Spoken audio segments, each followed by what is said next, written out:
મેળામાં જઈને મજા કરીશું મેળામાં જઈને શું કરીશું ચક્કર ચક્કર ચકડોળમાં ફરશું ચક્કર ચક્કર ચકડોળમાં ફરશું જાડા પાડા હાથી ઉપર બેસશું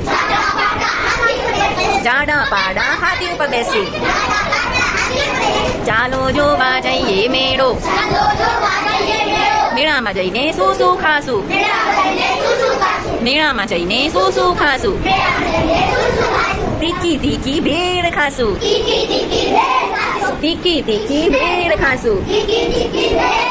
ઠંડો ઠંડો આઈસ્ક્રીમ ખાશું ઠંડો ઠંડો આઈસ્ક્રીમ ખાશું ચાલો જોવા જઈએ મેળો મેળામાં જઈને શું લઈશું બેન માટે બંગડી લઈશું ભાઈ માટે ભમરડો લઈશું મમ્મી માટે માળા લઈશું પપ્પા માટે પાકીટ લઈશું ચાલો જોવા જઈએ મેળો